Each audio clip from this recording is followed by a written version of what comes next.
Mais pendant très longtemps, comme beaucoup d'autres femmes et hommes valaisans, j'avais vraiment Françoise Janada dans le collimateur, je dois vous dire la vérité. Et puis, quand je me suis mise à travailler à la suite de cette conférence à IKB sur le problème des mutilations sexuelles, j'ai découvert un personnage totalement solidaire de la souffrance de ces femmes. Et donc j'ai commencé à discuter avec Françoise Janada qui nous a aidé à boucler le financement de ce film.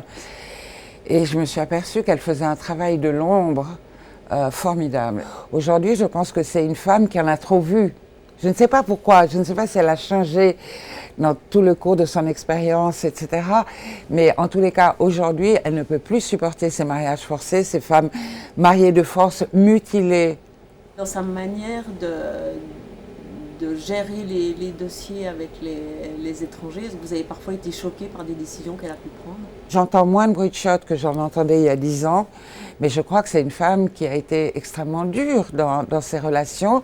Maintenant, encore une fois, c'est vrai que c'est très difficile parce qu'elle était mise en avant dans des dossiers où le conseiller d'État, M. Fournier, la mettait en avant quand ça l'arrangeait et puis revendiquait des choses qui étaient plus faciles ou plus grand public.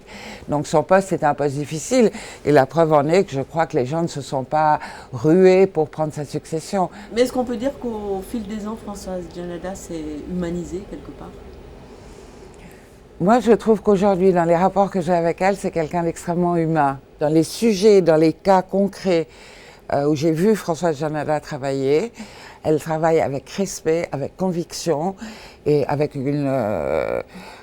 en faisant aboutir concrètement des situations de femmes en total état de détresse. Ça, par contre, j'en suis témoin. Alors, opposée il y a quelques années, maintenant, on sent presque que vous allez la regretter. Mais je ne suis pas la seule, imaginez-vous. On est très nombreuses dans différents secteurs, services qui s'occupent de ces cas. On est plusieurs à commencer à se dire que peut-être ça peut être terrible l'après Janada. Et on commence à la regretter.